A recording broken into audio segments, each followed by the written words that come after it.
Dr. Diov, and now Francesca is joining us again just to have a 10-15 minutes discussion. Are there any questions, Professor Vega and Malte? Okay. So, Vega.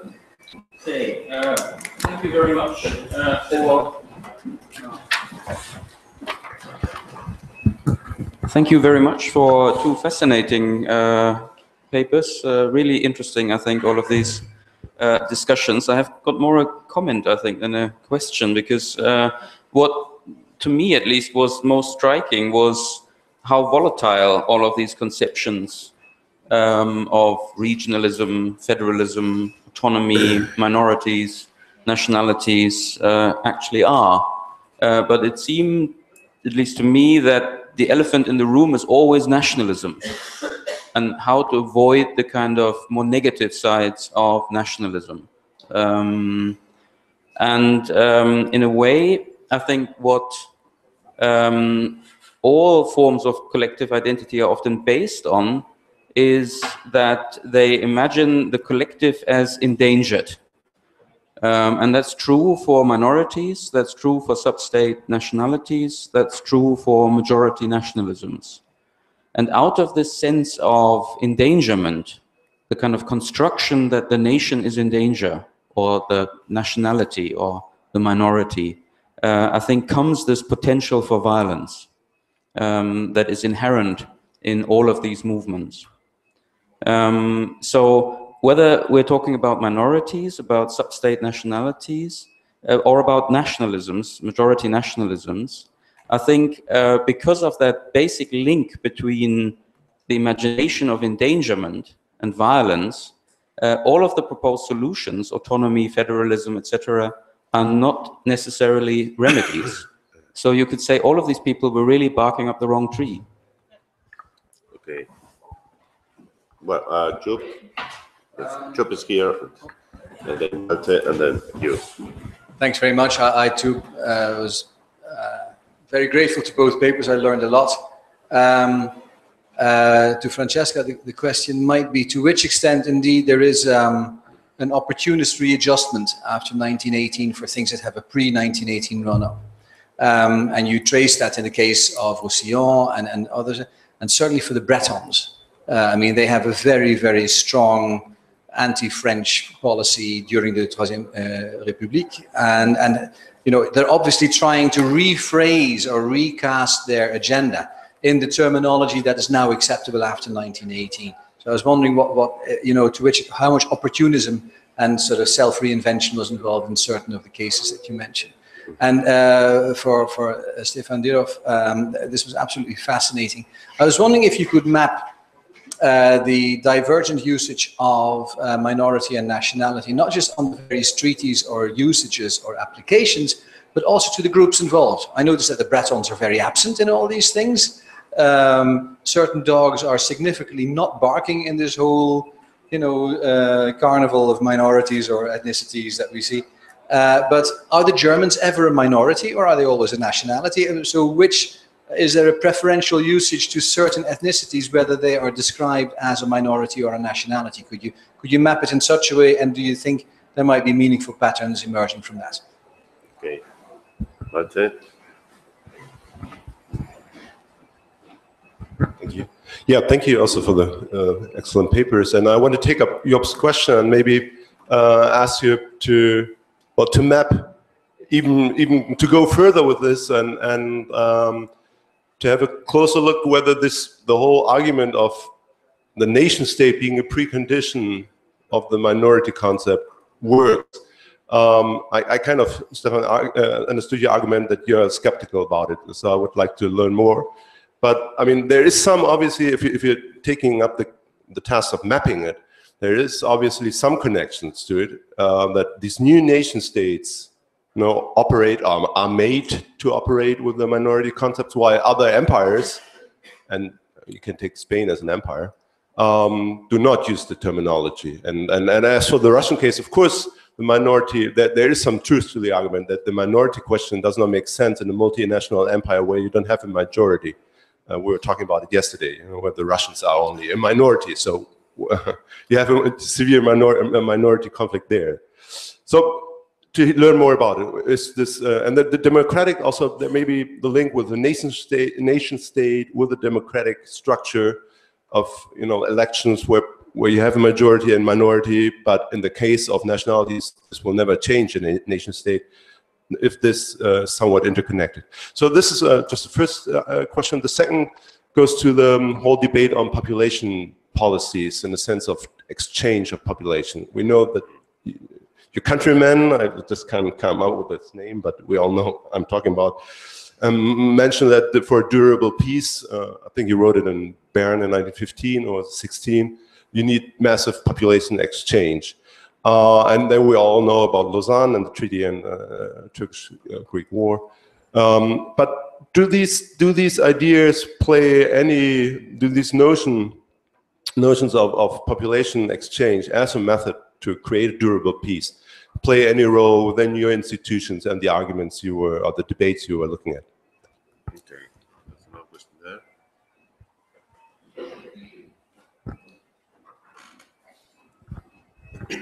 there. To Stefan, only a brief question. The minority treaties seems to be more based in individual rights than language, religion, or race, than in ethnic or nationality rights. More in the line of the human rights declarations in 1948 after. It could be any relation in the more aggressive attitude of the German National Socialist, or in the 1930s, or the easy way of expansive socialism of the USSR in the 1930s. I don't know if you understand my question. Okay, any more questions? So cool.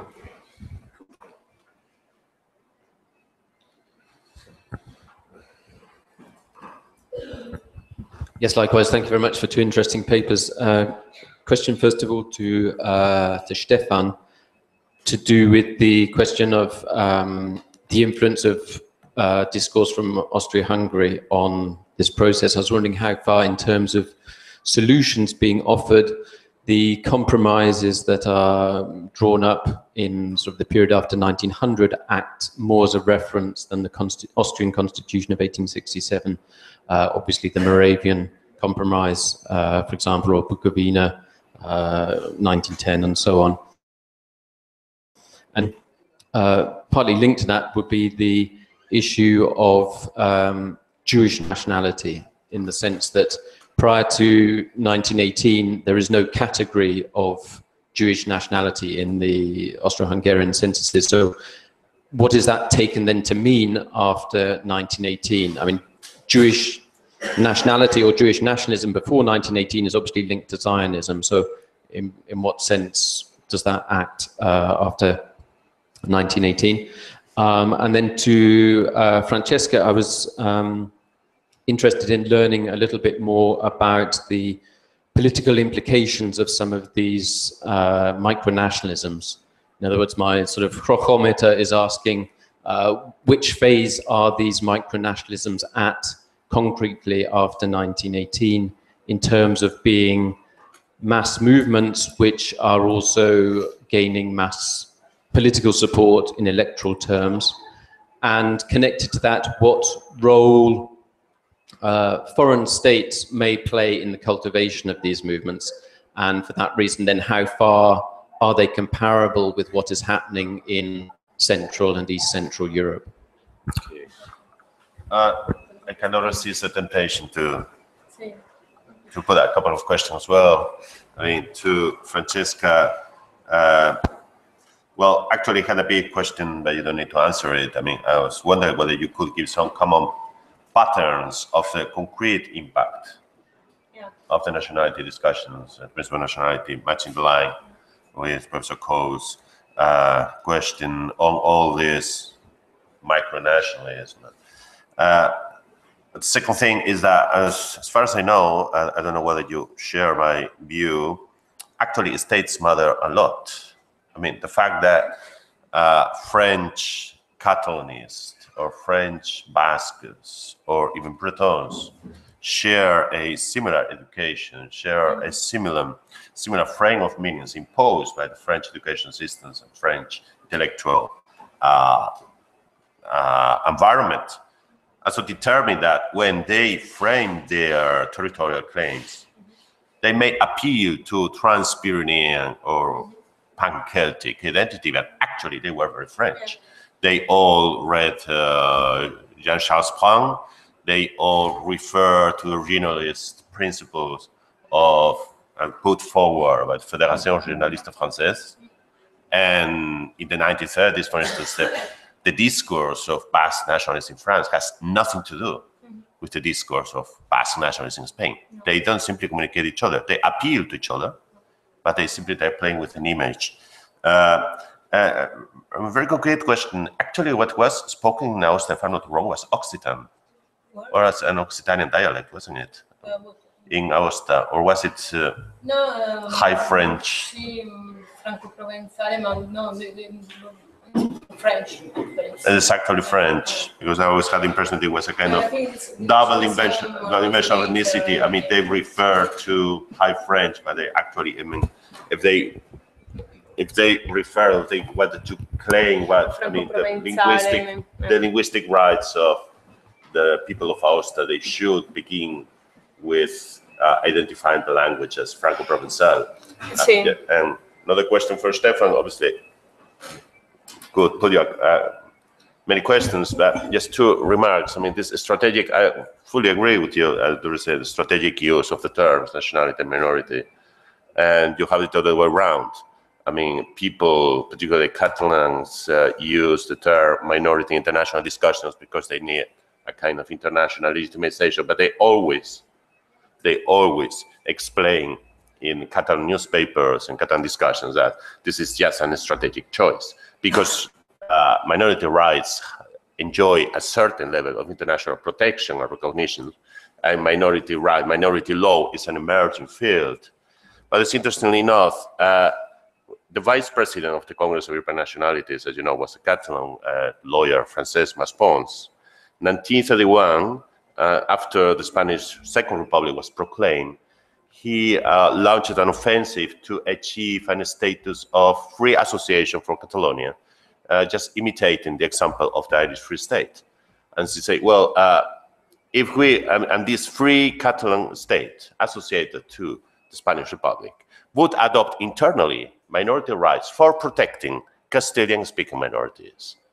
I mean, you have obviously this shift towards, well, now we are the majority, we're going to be generous towards our minorities. And it's interesting enough that the perception from East Central Europe of Western European province was always very conditioned by their frame of references.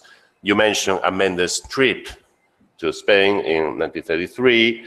Well, and you know that in this report, and after in some articles he published in Europäische Nationalität and Correspondence, he said, well, the Galicians have the best options to achieve freedom because they are a Portuguese minority, so they may count on the support of Portugal as a mutterland, as a mother state, while the Catalans and the Basques have not a motherland, so they're going to be weaker. I mean, obviously, I think he was wrong in the long term, unfortunately. Okay. Can I answer in Spanish? Maybe you can understand. I mean, not everybody's got the mic. But I try to speak in English anyway. And so, thank you for your comment and observation about nationalism. I mean, I normally use the term nation in the 19th century because I'm a 19th century historian. Because, for example, Le Feu Libre or the Roussillon people, activists, Catalan people, call themselves as a nation. They used to consider themselves as a nation. Nonetheless, the term nation was empty of a political sense. I mean, it was more a community of language or traditions. So normally, I not consider the term nationalism negative as a negative. Maybe regionalism in France can be considered as a step further, in the sense that they came back. It's not a step from regionalism to nationalism, in the sense that they recognize regionalism when they, after having recognized the existence of a nation. I mean, there was no place, there was no room for nationalist movements in France. And this is why also this nationalist movement, or also the Bretons, were very limited. I mean, they were very limitedly at social level. And maybe the term micronationalism can refer to this. I mean, they were very few activists, with no Valle d'Aosta or Roussillon people. Maybe there are 4 or 5 activists. But in the 19th century, the discourse were, c'era una cassa di risonanza, the discourse echoed very well. Yeah. Great notability. Yeah, actually, I had no. Moreover, the French people, as well as Italian, were more involved in state political activity. I mean, the debate was always the same between the left and the right, and also in Valle d'Aosta, il Partito Popolare by Luigi Sturzo made a proposal of regional legislation, and so alla fine si sono incanalati. I don't know, in this path. They recognize themselves in the state debate, political debate. I mean, and as for the opportunity to reinventing themselves, I think that after the war, the pan-national movements were quite important. I mean, I think so. I'm not sure, because they were involved in political debates in their own states. But I think that pan-national movements could give them more, come dire, un nuovo slancio. A new push. A new push, yeah. Push. And so, for example, Catalans and Occitans dreamed of a greater Occitania, or Breton were involved in the pan-Celtic movement. And they also dreamed of a European European federation of national minorities or nationalities. And so, could I specify what very I was shortly thinking of? Yeah. There's not a baby elephant in the room, and that is the Flemish movement. It's not part of the hexagonal tour d'horizon that you did, except for the Flamand de France. But there was an interesting reference to the accolade for certain leaders that they were that they were always pro-French, that they always subordinated their regionalism to the greater French patriotism during the war. That was egregiously not the case for the Flemish movement, which was sponsored by the German occupiers of Belgium, and which as a result in post-war Belgium was severely repressed for being, as the Belgian state called it, incivique, that they had, betrayed their civil duty to the state and had collaborated with the enemy. This was to replicate itself after the Second World War in Brittany and again in Flanders. This idea of an incivisme, I think, must have resonated around 1918 as the way things could go wrong, and sort of being a salutary example that you should never allow your micro-nationalism to be tainted with this notion. So the Walloon movement had a very, very important ethno-linguistic run-up in the 1870s and 1880s. Maarten van Ginderachter has worked about this. They completely have a total amnesia, and they say, we were always civic, we were always Belgian patriotic, the Walloon movement was always about defending Belgium. So there could be, and this is this tactical, reinvention that goes on, specifically among the Western allies. I think the West-East distinction is very interesting, as you brought it out. And that's why I was also thinking about the German minority in Belgium in the annex things. What's happening in this new notion of civisme, and specifically among the Western allies, it's all right to break up the Central and East European empires by, pushing their minority or nationality campaigns, but within Western Europe, among the Western allies, this is something that is really, really problematic because of the Flemish example. And that's why I was putting of course, that on. the Walloon movement is the more politicized among the example I made.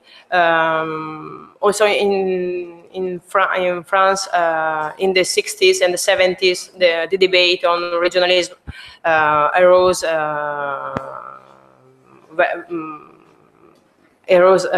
another time.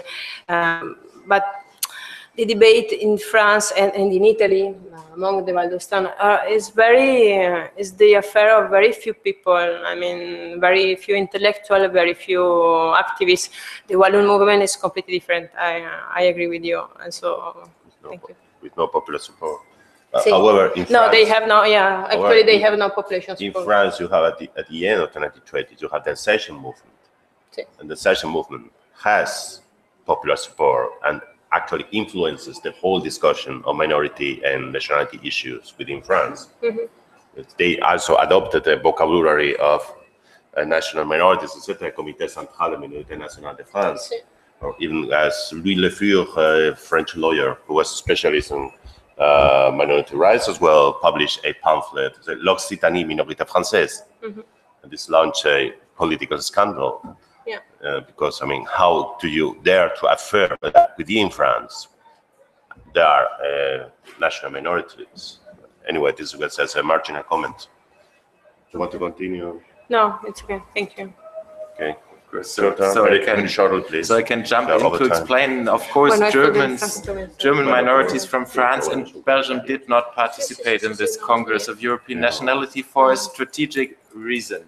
They were not allowed to participate because the Congress wanted, I would clearly say, a revision of the peace treaties, and if you want this, don't attack the allies for their policy. Attack it, like Belgium and France. Interestingly, the German minority in Denmark was included, so Denmark was not on the same level. So you could tackle Denmark, but on the other side, of course, there was the Danish minority in Germany at the beginning participated. Then they left the Congress because the Congress did not allow the Frisians to participate, saying that they are not a nationality group, which is a case which is often studied. But I would say there is something like an unofficial agreement with the French government. The French government allows the Congress to go on, and the Congress will not allow groups from France to participate, even if they ask for. So I would say the Bretons are not allowed to speak. I don't know if they wanted to participate, but they would have not been allowed to participate because that would have given the Congress another dimension, which is clearly so. I agree that there is political strategy behind, and it's not we are friends of nationalities and want rights. They had certain aims. That comes to the question of the Jewish nationalities and minorities. This is a very difficult question because there is an inner Jewish discourse if Jews are a nationality, if this is a religion. So there is no clear opinion. The Jews wanted to found a council on Jewish minority rights, and it didn't work out because Jews from Western Europe and the US said, no, it's not our thing, Jewish minority rights. We want something else. So but I would say the other minorities groups wanted the Jews because they had good connections to bring in, and there were some very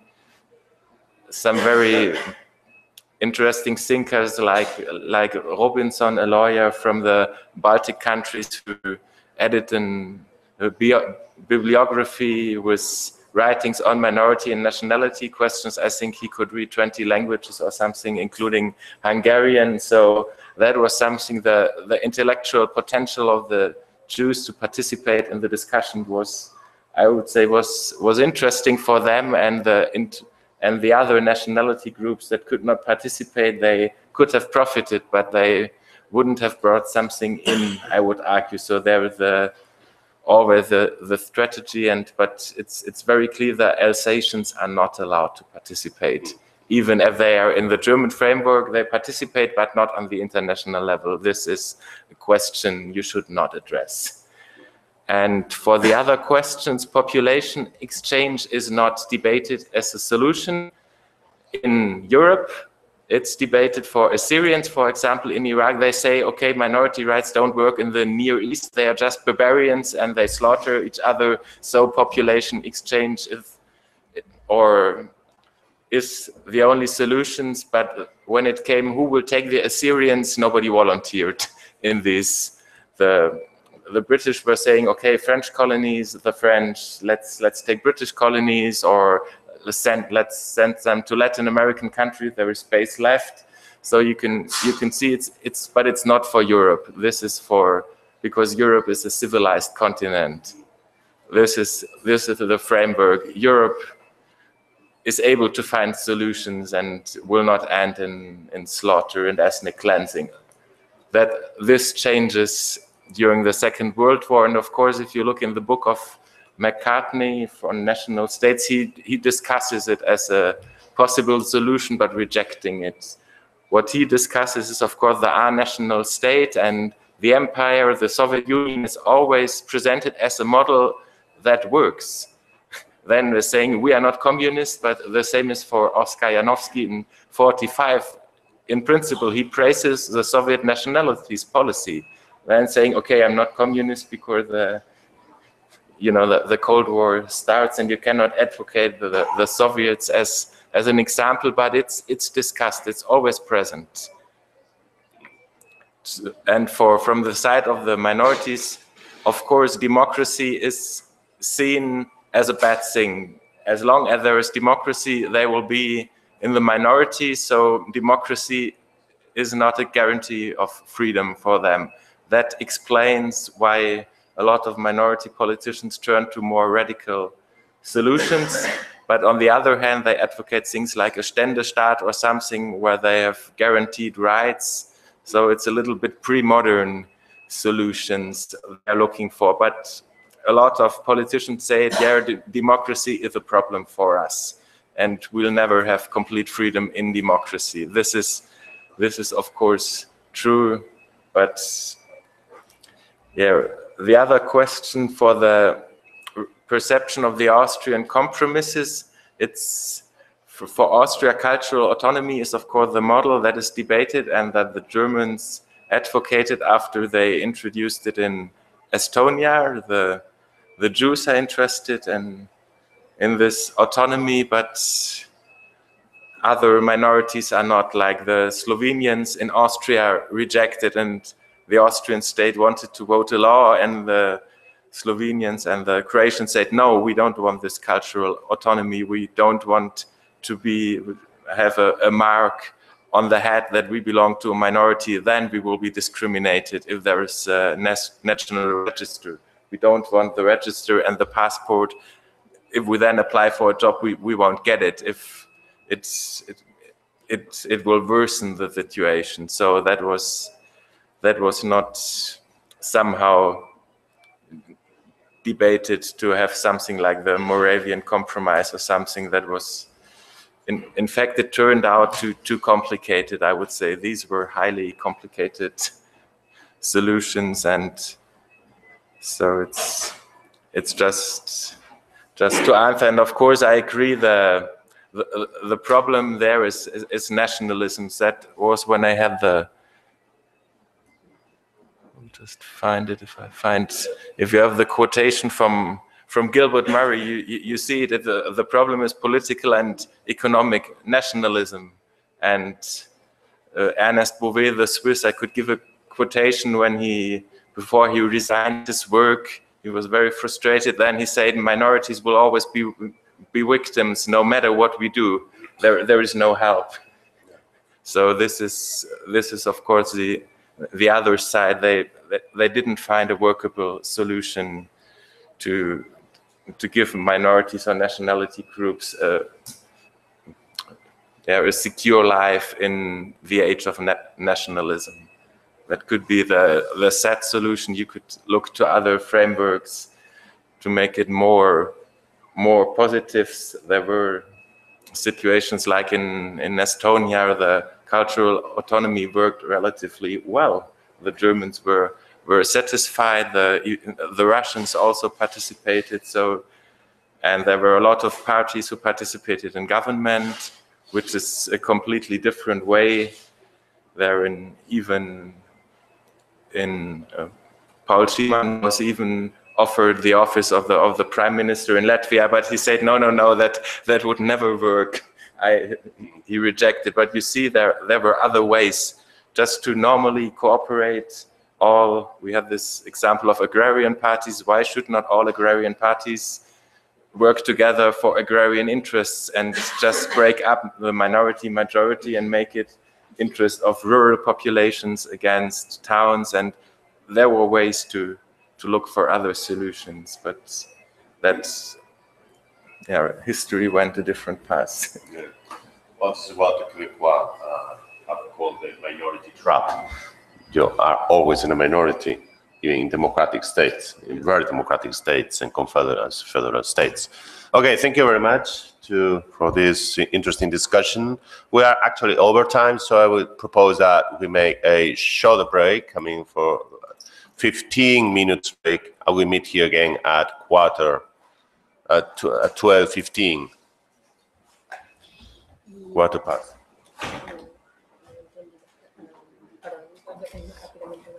El impacto social que tienen estos movimientos debe ser